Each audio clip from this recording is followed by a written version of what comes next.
And tonight on our Great American panel, he is a Democratic pollster, Fox News contributor. Doug Schoen is back with us. She is the founder, editor, and publisher of AtlasShrugs.com and author of the brand new book, The Post-American Presidency, the Obama Administration's War on America. Pamela Geller is back. He is a former assistant U.S. attorney, a senior fellow at the National Review Institute, author of The Grand Jihad, a New York Times bestseller. Andy McCarthy is also here.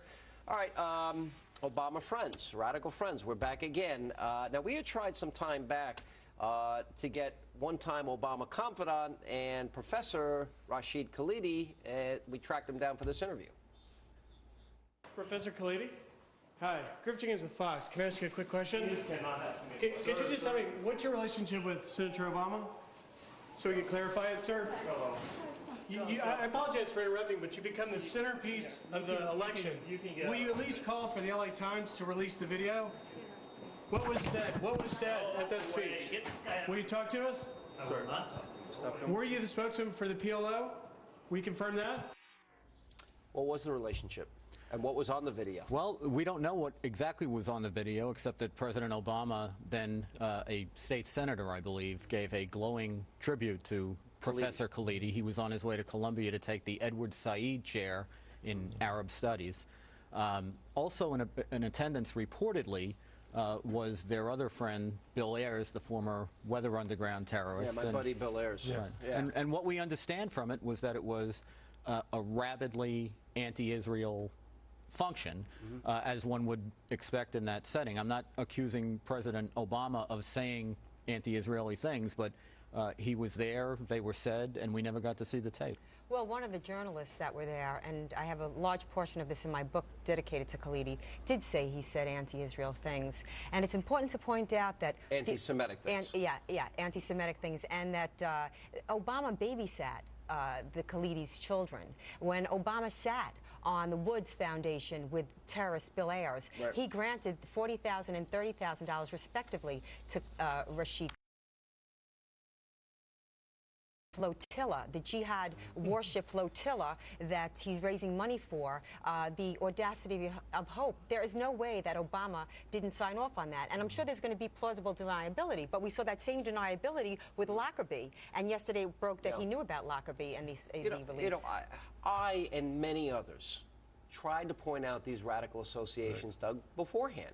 You've got a pretty hard-hitting column coming out. You gave me a sneak preview. Both you and Pat Goodell co-authored the piece. It's going to be, what, in the Journal tomorrow? In the Journal tomorrow, yeah. And we'll say? It's basically going to say that the one thing that we hoped for from President Obama, whatever his policy positions, were that he would unite people, that we'd have a national conversation on race. We wouldn't point fingers, rush to judgment, divide and conquer. And Pat and I say, look, we're liberal Democrats. We believe in what the Democratic Party stands for, but that's unity and common purpose and vision, not this divisive politics. What about all these radical associations? I mean, for example, should the president be taking a position on this controversial imam that wants to build a mosque at Ground Zero? And what is your position? Well, look, personally, I am not for it. The president, whether he takes a position or not, is, I think, his judgment, because it's a local issue. The larger question to me, Sean... Is it really a local issue? Well, I think it is. But to me, the larger issue is, does the president stand with our democratic ally in the Middle East, Israel? Do you think he does? I think there's grave doubt.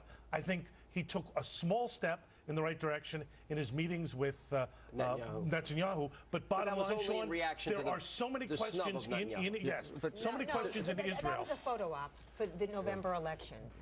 Everything, all the evidence points to Obama's anti-Semitic associations. Do you think the president's anti-Semitic? I do. I don't think he's anti-Semitic. Why would that's a hard charge? It is a hard charge, but I say by their fruits we shall know him, and so we know him in regards to concerning Israel and doing nothing to stop the Iran bomb. I tell you, Sean, as we admire the greatest generation for fighting Nazism, our children and our grandchildren will hate us. Will hate us for leaving them hostage to nuclear rogue regimes. I've said this on the air. I get a lot of email when I say it. I think this is the 1930s. In this sense, the anti-Semitic rhetoric worldwide is hitting a frightening level. And when people continually talk about wiping Israel off the map, I believe them. Yeah. What they're saying is they want a Holocaust in our lifetime. Well, but the more important thing to me, Sean, and I don't mean to minimize that, but Israel's the canary in the coal mine for the American people. And with due respect, Doug, you know, that's not a local issue. The mosque. Mosque at Ground Zero. Right. What we're talking about is, do we understand the threat against us, which the people making the threat against us, which is a mainstream movement in Islam, tell us quite forthrightly, at least when they're speaking among themselves, that they regard themselves as involved in a jihad to destroy Western civilization. But this guy wants Sharia law in America. But they want to destroy us. It's not just Israel. We got to take a quick break. We will come back. We will continue more with our great American panel straight ahead.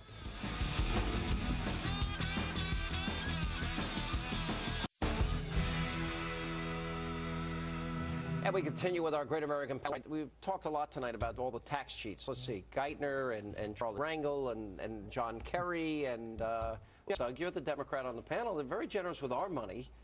How about they pony up? John, I think there's enough malfeasance to go around. I don't think it's just liberals. And I think you know that. John Kerry, why did he pay his taxes? Look, he said he's going to ante up now. He's going to ante up now. Get caught. Tom Daschle antes up later. Sebelius ante right. We'll be glad to pay his money now. What? Long-term maintenance in Rhode Island. No, but it's it's out the rich from the 19th hole and care of his health insurance before he became the czar to ration ours. It's like Lloyd Benson leaving that exclusive, club, which is, and then as soon as he runs for VP, he joins the club again. It's the establishment of the elite class. It's the aristocracy. It is the abandonment and equal rights for equal men. It's the aristocracy. It's the narrative that liberals have created for themselves. They have a monopoly on minority rights. They care about the poor, Republicans, the rich. They've done a pretty good job. In reality, they're the ones spending all this money. Mismanaging. Right, but it takes two to tango. It takes narrative. If the media doesn't ask them about media's this, not going to ask. then but then that's where the narrative. Sean, really malfeasance, as I said, on the right and the left. Oh, plenty of please. big spending. Nothing like this. It's moral equivocation. Sean, for Obama and the Democrats now is that Americans support that.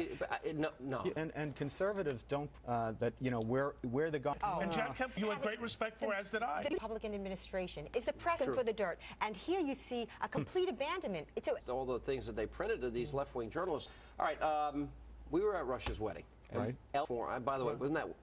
It was unbelievable. Unbelievable. What was amazing is that I don't think I've ever been to a concert where after every song he got a standing ovation. Yep. I mean, it was a really amazing night. Anyway, Elton came out, took a very against artists that are boycotting the state. He said, we're all very pleased to be with some artists that they won't come here.